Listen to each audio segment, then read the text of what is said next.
Hello student. Series को continue रखते हुए अब हम नेक्स्ट टेस्ट लेने जा रहे हैं और ये टेस्ट है हमारा राबीज़ टेस्ट। तो इससे प्रीवियस वीडियो में हमने डी-एलेम्बर्ट रेशो टेस्ट पढ़ा, जिसमें आपको बताया कि अगर टेस्ट फेल हो जाए तब आप राबीज़ टेस्ट को अप्लाई करेंगे, अदरवाइज़ राबीज़ टेस्ट आप अप्लाई नहीं करेंगे। क्वेश्चन के आंसर्स आपको डी-एलेम्बर्ट रेशो टेस्ट से मिल जाएंगे। तो देखिए राबीज़ टेस्ट में हम काम कैसे करते हैं। तो राबीज टेस्ट में हम नेक्स्ट लेते हैं कि ये भी हमारा पॉजिटिव टर्म सीरीज के लिए टेस्ट है और रेशो टेस्ट फेल होने पर ये आप अप्लाई करते हैं। देखिए काम कैसे करेंगे आप इसमें। आप इससे पहले इसे बताने से पहले हम रेशो टेस्ट पर आते हैं। तो रेशो टेस्ट के अंदर आप पढ़ चुके हैं कि आप वहाँ पर एक रेशो फॉर्म करते हैं UN अपॉन UN प्लस 1।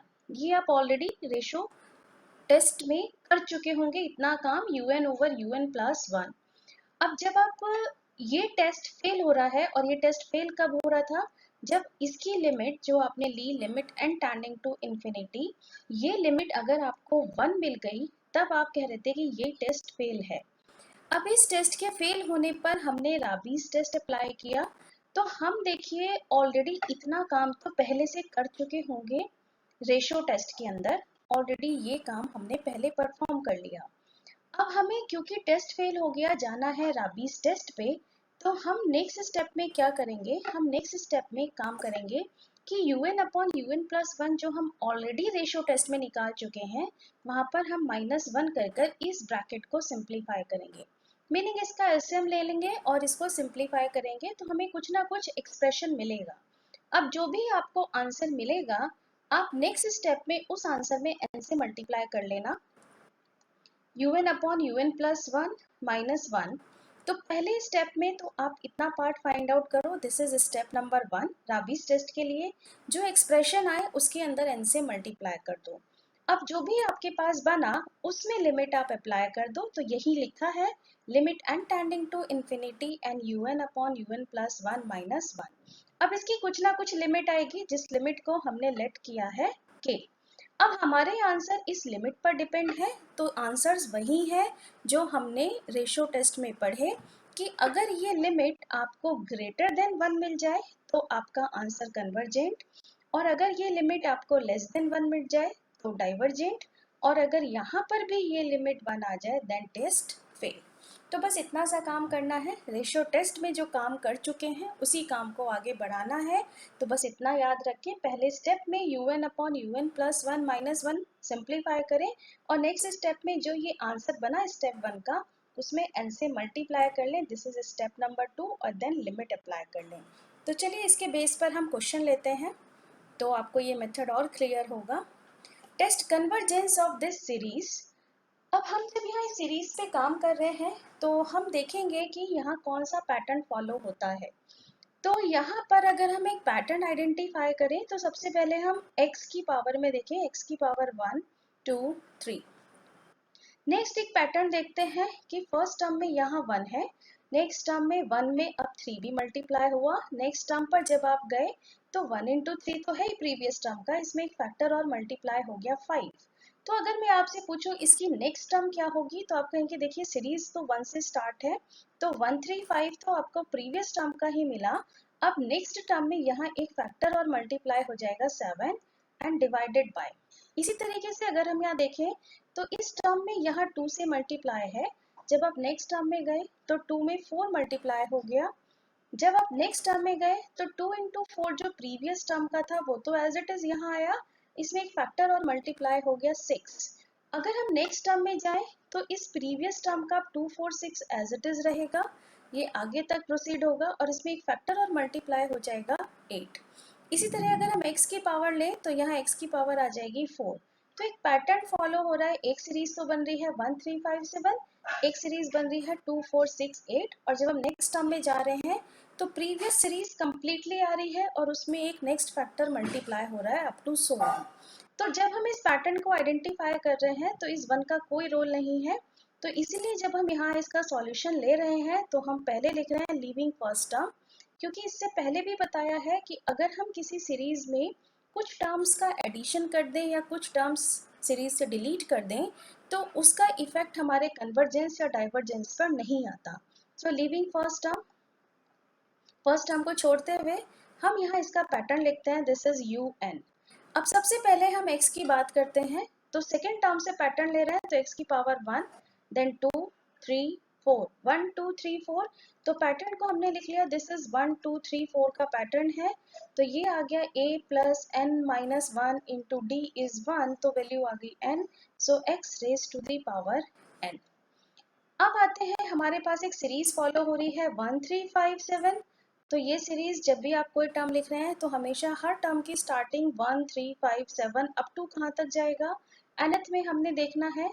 तो 1 3 5 7 का nth अगर आप देखें तो इनका कॉमन डिफरेंस आपके पास है d इक्वल्स टू 2, तो ये आ गया 1 plus n minus 1 into D is 2, so this is equals to 2n minus 1। तो ये सीरीज आपके पास जाएगी 2n माइनस 1 तक, डिवाइडेड बाय, अब डिनोमिनेटर के अंदर जो सीरीज है देखिए, पहले टर्म में 2 है, फिर 2 इंटू 4 आया, फिर 2 4 6 आया, फिर 2 4 6 8 आया, नेक्स्ट टर्म में जाए 2 4 6 8 10 होगा, तो सीरीज की स्टार्टिंग 2 से हो रही है, 2 4 6 8, और nth टर्म में ये कहाँ तक जाएगा, तो इसके लिए फिर से पैटर्न फॉलो करके निकाल लेते हैं, 2 4 6 8, a is 2 plus n minus 1 into D is 2, तो ये आपके पास जाएगा 2n तक, तो आपने इसके नए टर्म में लिख लिया कि भाई ये 2n तक जाएगा, इसे देखकर आपने 2n लिखा। अब आते हैं, इसकी नेक्स्ट टर्म चाहिए un प्लस 1, तो यहाँ अगर आप क्वेश्चन में देखें तो नेक्स्ट टर्म में हमारे पास बन जाएगा x की पावर n प्लस 1। तो जब हम नेक्स्ट टर्म में जा रहे हैं, मान लीजिए इस टर्म पर मैं हूँ, मैं आपसे कहूँ इससे नेक्स्ट टर्म पर पहुँचो, तो नेक्स्ट टर्म पे पहुँचोगे तो आप कहोगे फिर से 1 3 5 7 तो आएगा ही आएगा, इसमें 9 और मल्टीप्लाई हो जाएगा, तो वही मैं आपसे कह रही हूँ कि un से अगली टर्म पर जाइए, तो 1 3 5 7 तो ये पूरी सीरीज आएगी ही आएगी, तो 1 3 5 7 हमने पूरा लिख लिया अप टू 2n माइनस 1 तक, और इसमें एक फैक्टर और आगे मल्टीप्लाई हो जाएगा। अब इन सब में दो दो का डिफरेंस है, तो 2n माइनस 1 में अगर मैं प्लस 2 ऐड कर दूं तो ये मेरे पास बन जाएगा 2n प्लस 1, इसमें ये नेक्स्ट फैक्टर और मल्टीप्लाई हो जाएगा। इसी तरह से डिनोमिनेटर में भी, तो अगर मैं कहूँ इससे नेक्स्ट टर्म में डिनोमिनेटर क्या होगा, तो आप कहेंगे 2 4 6 8 10 होगा, तो सीरीज की स्टार्टिंग क्या हुई, तो इसी तरह un में आप 2 4 6 8 अप टू 2n तक तो आ चुके हैं, तो नेक्स्ट टर्म में जाएंगे ये तो रहेगा ही रहेगा, 2 4 6 8 अप टू 2n तो रहेगा, इसमें नेक्स्ट फैक्टर और मल्टीप्लाई हो जाएगा 2n प्लस 2, ये आपके पास आ गया un प्लस 1। तो चलिए अब इसका रेशो बनाते हैं, un अपॉन un प्लस 1 का रेशो, तो दोनों टर्म को हमने डिवाइड किया, this is un upon un plus 1, और ये अब आपके पास आ जाता है 1 3 5 7 up to 2n minus 1 divided by 2 4 6 up to 2n, और यहाँ पर है आपके पास x की पावर n। इस टर्म को आप डिवाइड कर रहे हैं un प्लस 1 से, तो un प्लस 1 की टर्म लिख लेते हैं 1 3 5 up to 2n minus 1 into 2n plus 1, divided कर रहे हैं इसे, तो ये आपके पास series 2 4 6, this is 2n and 2n plus 2, और यहाँ पर ये आपके पास आ गया x की पावर n प्लस 1। तो आप देखेंगे x की पावर n से ये x की पावर n कैंसिल होके एक x बचेगा, और दूसरा आप देख रहे हैं कि यहाँ एक पूरी पूरी सीरीज कंप्लीटली कैंसिल हो रही है, ये है 1 3 5 अप टू 2n माइनस 1 से 1 3 5 अप टू 2n माइनस 1, इसी तरह 2 4 6 अप टू 2n से लेकर 2 4 6 अप टू 2n तक ये कैंसिल आउट हो गई। अब जो रिमेनिंग टर्म बची, न्यूमरेटर देख लेते हैं, रिमेनिंग टर्म में आपके पास मिलता है 2n प्लस 2, डिनोमिनेटर में 2n प्लस 1, और एक आपको मिल गया 1 अपॉन x, ये आपने फॉर्म कर लिया un अपॉन un प्लस 1। अब आपके पास जो सिंप्लीफाई करके आया उस पर हम लिमिट लगाते हैं, limit n tending to infinity un upon un plus 1, तो जैसे ही आप इस पे लिमिट अप्लाई करेंगे तो यहाँ से आपको आंसर जो मिलेगा वो इन टर्म्स ऑफ x मिलेगा।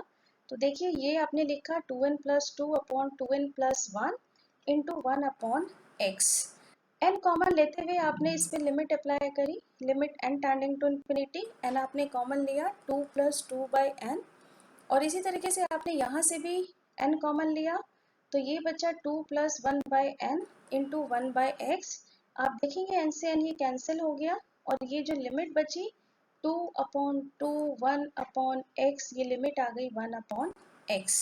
ये आपको लिमिट मिल जाती है इसकी 1/x। अब इस तरह के क्वेश्चंस हमने रेशो टेस्ट में भी किए थे, जहां हमें लिमिट x के फॉर्म में मिल रही थी। तो हमने वहां पे कहा था कि हमारे आंसर अगर x के फॉर्म में है तो हमें तीनों केस लेने हैं। फर्स्ट केस हम लेते हैं कि अगर जो हमारे पास ये लिमिट है 1/x, अगर ये लेस देन 1 है तब आप अपना आंसर कहते हैं दिस इज डाइवर्जेंट। तो अगर ये लेस देन 1 है तो आप लिख सकते हैं इसका मीनिंग x ग्रेटर देन 1, आपका आंसर डाइवर्जेंट। सेकंड केस हम बना लेते हैं कि अगर ये लिमिट 1/x आपको ग्रेटर देन बनती है तब आपका आंसर ये बनेगा कन्वर्जेंट। इसका मीनिंग आपके पास x लेस देन अगर 1 है तब आप अपना आंसर दे रहे हैं कन्वर्जेंट। और थर्ड केस अगर हम बनाएं कि अगर इस लिमिट की वैल्यू आपके पास 1 है तब आप कहते हैं टेस्ट फेल। तो हमने ये टेस्ट फेल ये दिखाया। तो चलिए, जब ये टेस्ट फेल हुआ, ये किस पर हुआ, x इक्वल्स टू 1 पर आपके पास आया टेस्ट फेल। अब देखिए, क्योंकि हम टेस्ट हमारा फेल हुआ x इक्वल्स टू 1 पर, तो हम सबसे पहले अपने un पर जाते हैं और x इक्वल्स टू 1 रख कर देखते हैं कि हमें क्या मिलेगा। हम यहाँ पर un पर हैं। इस un के अंदर मैं x अगर 1 पुट कर दूं तो मुझे क्या मिलेगा, मुझे मिलेगा 1357 up to 2n minus 1 upon 2468 up to 2n। अब इस केस पर जैसे प्रीवियस वीडियो में आपने देखा था कि मुझे एक ऐसी टर्म मिल रही थी जहाँ मैं कंपैरिजन कर पा रही थी, वीएन निकाल पा रही थी, लेकिन मैं यहाँ से वीएन सीरीज नहीं बना पाऊंगी। इसलिए हम यहाँ पर, क्योंकि रेशो टेस्ट फेल हुआ है, तो अब हम x इक्वल्स टू 1 पर राबेस टेस्ट लगाने जा रहे हैं। तो x इक्वल्स टू 1 पर हम यहाँ लेते हैं राबीज टेस्ट, और राबीज टेस्ट में जैसे अभी आपको सिखाया कि स्टेप बाय स्टेप मूव करेंगे, राबीज टेस्ट अप्लाई करते हैं x इक्वल्स टू 1 पर। अब आप un अपॉन un प्लस 1 तो रेशो टेस्ट में ऑलरेडी निकाल चुके हैं, इसमें यहाँ जो x है इसके प्लेस पे 1 रख लें, तो आपको मिल जाएगा 2n plus 2 upon 2n plus 1, ये वैल्यू मिल गई। अब राबीज टेस्ट का फॉर्मूला क्या है, un upon un plus 1 minus 1 और n से मल्टीप्लाई। तो हम सबसे पहले un upon un plus 1 minus 1 form करेंगे। तो हमने 2n plus 2 upon 2n plus 1 minus 1, इसका एलसीएम ले लेता है और इसे सिंप्लीफाई कर लेता है। तो इसका आपने एलसीएम ले लिया 2n प्लस 1, ये आपके पास आ गया 2n प्लस 2 माइनस का 2n माइनस का 1, 2n से 2n कैंसिल हो गया, तो ये एक्सप्रेशन आपको मिल जाता है 1 अपॉन 2n प्लस 1। अब जो भी आंसर आपका आया उसमें आप n से मल्टीप्लाई कर दो, तो n un upon un plus 1 और माइनस का 1, तो ये आपके पास एक्सप्रेशन बन गया n अपॉन 2n प्लस 1। अब ये जो एक्सप्रेशन बना है इस पे लिमिट अप्लाई कर दो, limit n tending to infinity n into un upon un plus 1 minus का 1। तो जैसे ही आप इस पे लिमिट लगाओगे आपको अपना आंसर मिल जाएगा। तो n टेंडिंग टू इंफिनिटी ये आपने लिया और ये है n अपॉन 2n प्लस 1। अब लिमिट इसमें कैसे निकालेंगे, उसी तरीके से n कॉमन लेते हुए आप लिमिट लेंगे। तो limit n tending to infinity n upon n आपने ये कॉमन लिया, this is 2 plus 1 upon n, n से n कैंसिल हो गया, तो ये जो लिमिट है ये लिमिट आपको मिल गई 1 अपॉन 2। अब ये जो 1 अपॉन 2 है ये लिमिट आपको लेस देन 1 मिली। तो अगर ये लेस देन 1 है, तो अगर लिमिट लेस देन 1 है तो इसका मीनिंग आपको आंसर क्या मिला, डाइवर्जेंट। तो x इक्वल्स टू 1 पर ये आपको मिला less than 1, so x equals to 1 पर जो आपका आंसर है वो है डाइवर्जेंट। तो अब अपने आंसर को बस आप कंबाइंड कर लें, और आप जैसे अभी आप देख रहे थे इससे पहले आंसर आपके पास क्या था वहीं पर आपको आंसर दिखाती हूँ। तो x इक्वल्स टू 1 पर भी आंसर डाइवर्जेंट, तो यहीं पर हमने आंसर ले लिया कि हमने 1 पर चेक किया और 1 पर भी हमें आंसर क्या मिला, डाइवर्जेंट। और अगर ये आंसर डाइवर्जेंट मिला तो दोनों को कंबाइन करके क्या लिख सकते हैं, x greater than equals to 1 पर आंसर डाइवर्जेंट, ये फाइनल आंसर। और x is less than equals to 1 पर आपकी सीरीज का नेचर क्या रहा, कन्वर्जेंट। ये आपका इस क्वेश्चन का फाइनल आंसर आ गया। तो देखिए, जो आपने x इक्वल्स टू 1 पर चेक किया वो राबीज टेस्ट के अकॉर्डिंग किया, तो राबीज टेस्ट लगाना बहुत सिंपल है। इसी तरीके से यहाँ एक मैंने और क्वेश्चन डाला है, इसे आप ट्राई कर सकते हैं। क्वेश्चन है हमारे पास ये टेस्ट सीरीज, और इसका आपको कन्वर्जेंस और डाइवर्जेंस चेक करना है। तो इस क्वेश्चन के अंदर आपके पास जो यहाँ टर्म्स हैं, इन टर्म का पैटर्न आपको ध्यान से आइडेंटिफाई करना होगा। तो ये आपके प्रैक्टिस के लिए क्वेश्चन है, बट मैं यहाँ पर इसका पैटर्न आपको एक बार बता रही हूँ, जिससे कि आप इस क्वेश्चन को बहुत इजीली अटेम्प्ट कर सकें। अगर हम इसका पैटर्न आइडेंटिफाई करें तो हम सबसे पहले कुछ टर्म्स देखेंगे ध्यान से। ये टर्म्स है हमारी, जिसपे मैं एरो लगा रही हूँ, दिस। ये टर्म्स देखेंगे, एक्स क्यूब अपॉन 3, एक्स की पावर 5 अपॉन 5, एक्स की पावर 7 अपॉन 7। ये पैटर्न यहाँ पर फॉलो होता है।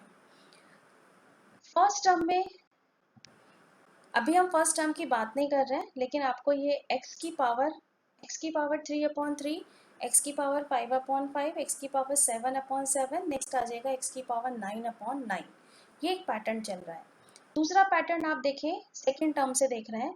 यहाँ फर्स्ट टर्म है 1, जब आप 1 से आगे नेक्स्ट टर्म पर गए तो 1 तो ऑलरेडी है, इसमें 3 मल्टीप्लाई हो गया, जैसे अभी हमने प्रीवियस क्वेश्चन लिया। अब जब आप इसके बाद नेक्स्ट टर्म पे जाएंगे तो 1 इंटू 3 तो रहेगा, 5 मल्टीप्लाई हो गया, तो एक सीरीज चली 1 3 5 7। इसी तरीके से हम सेकेंड टर्म में देखें 2, जब हम इसके बाद नेक्स्ट टर्म पर गए 2 तो है, लेकिन 2 में 4 मल्टीप्लाई है। नेक्स्ट टर्म पर जाएंगे तो 2 4 6, नेक्स्ट टर्म पे जाएंगे 2 4 6 8। ये पैटर्न है। तो आप देखेंगे यहाँ फर्स्ट टर्म का रोल नहीं आएगा।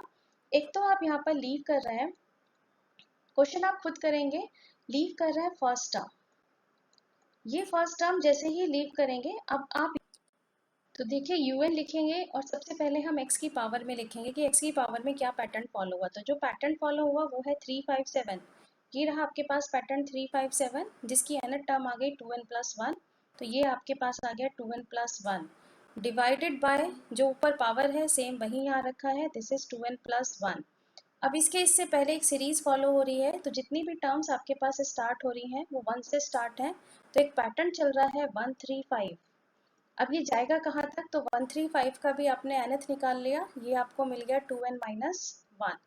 डिनोमिनेटर में आपके पास एक पैटर्न फॉलो हो रहा है, पहले 2, नेक्स्ट टर्म में फिर 2 इंटू 4, फिर 2 4 6, देन 2 4 6 8। तो जितनी भी सीरीज स्टार्ट है वो 2 से है, नेक्स्ट टर्म 4 6 8। अब 2 कहाँ तक जाएगा, इसका भी आपने nth निकाल लिया, ये nth आपके पास आ गया 2n। तो इस तरीके से आप इसका निकालेंगे un, और अब आप इजीली इसकी हेल्प से un प्लस 1 लिख सकते हैं और अपने क्वेश्चन को कंप्लीट कर सकते हैं। तो जब आप अपने क्वेश्चन को कंप्लीट करें तो इसका आंसर चेक करिएगा। आंसर मैं इसका बता देती हूँ।